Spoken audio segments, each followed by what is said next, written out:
So everyone, ফলের ঝুড়ি পুরোপুরি এখন রেডি। এখন এটার একটাই মাত্র পরিপ্রেক্ষী যে এখন যাওয়ার অপেক্ষা। দেখো পুরোটাই পুরো সেজে গুজে গেছে, এখানকার ফুল দেওয়া হয়েছে, এটা আমার মায়ের প্ল্যানই। সো পুরোটা ফয়েল পেপার দিয়ে পুরোটাই কভার আপ করা আছে। এর মধ্যে রয়েছে আমাদের অনেক আকর্ষণীয় ফ্রুটস। সো এটা এখন যাবে কোথায়? আমার দিদির বাড়িতে শো করে যাবে। না, এটা মাসি নিয়ে যাবে মাথায় করে, কারণ পায়ে সবাইকে দেখাতে হবে না। আর প্রত্যেকবারই আমরা কিছু না কিছু একটু অন্যরকম ভাবে জামাই ষষ্ঠী পালন করি। আর এটাও আমাদের প্রথমবারই হলো না এরকম ফলের ঝুড়িতে এরকম একটা নতুনত্ব ব্যাপার। ফল আমরা প্রত্যেক বছরই দিই, মানে কিন্তু এবার প্রত্যেকবারই পাঠে, বাট এটা মানে এই যে ব্যাপারটা দেখছো, এটা নতুন একটা ইনিশিয়েটিভ নিয়েছি আমরা, এটা প্রথমবার যাচ্ছে। আই হোপ দিদি ভাইও আর দিদি ভাই বাড়ির শ্বশুর বাড়ির সবাই চমকে যাবো, সারপ্রাইজ।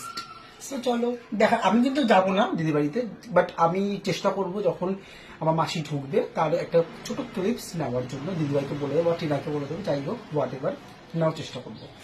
আর জামা ষষ্ঠীতে আছে আরো স্পেশাল স্পেশাল অনেক অনেক মেনু ভিডিও, যদিও কিন্তু আমি বাড়ি থাকবো না।